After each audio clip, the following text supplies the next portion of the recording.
டயட்டில் இருக்கீங்களா? அவல் வச்சு ஒரு சூப்பரான ரெசிபி வேணுமா? அப்போது இந்த வீடியோ உங்களுக்கு தான்.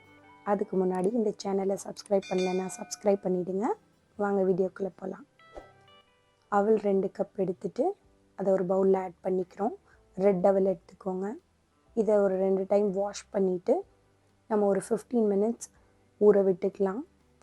உங்களுக்கு அந்த பேக்கெட்லேயே மென்ஷன் பண்ணியிருப்பாங்க, அந்த டைமிங் ஃபாலோ பண்ணுங்கள். எல்லா அவளுக்கும் 15 மினிட்ஸ் தேவையில்லை. ஒரு பேனில் 3 டீஸ்பூன் ஆயில் ஆட் பண்ணிக்கிறோம்.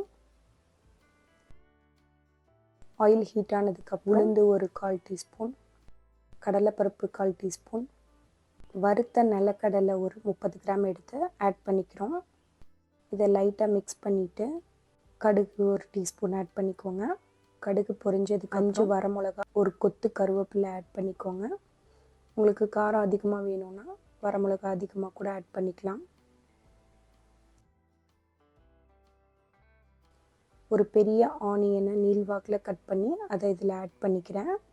ஆனியன் ரொம்ப குக்காக வேணாம், ஒரு 50% குக் ஆனால் போதும். நம்ம சாப்பிடும்போது ஆனியன் வாயில் கடிப்பட்டால் நல்லாயிருக்கும். ஒரு மீடியம் சைஸ் லெமன் புளிஞ்சு வச்சுருக்கேன், அதோட சாறு இதில் ஆட் பண்ணிக்கிறோம். உப்பு தேவையான அளவு,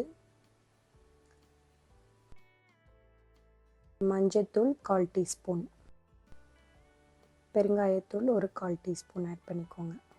இப்போ இதெல்லாம் மிக்ஸ் பண்ணிவிட்டு ஒரு 2 மினிட்ஸ் கொதிக்கட்டும். இப்போ இதில் நம்ம ஊற வச்சுருந்தோம் இல்லையா, அந்த அவலை புளிஞ்சு எடுத்துக்கோங்க. அந்த அவலை இதில் ஆட் பண்ணிக்கலாம். ரொம்ப ஸ்லோவாக மிக்ஸ் பண்ணுங்கள், ரொம்ப ஃபாஸ்ட்டாக பண்ண வேண்டாம். அதே மாதிரி லைட்டாக பண்ணால் போதும், இல்லைன்னா ரொம்ப குழஞ்சிரும். அவ்வளோதான், சூப்பரான லெமன் அவல் ரெடி. இதை உங்கள் வீட்டில் ட்ரை பண்ணி பாருங்கள். எப்படி இருந்ததுன்னு கமெண்ட்ஸில் சொல்லுங்கள். மறக்காமல் இந்த சேனலை சப்ஸ்கிரைப் பண்ணிவிடுங்க.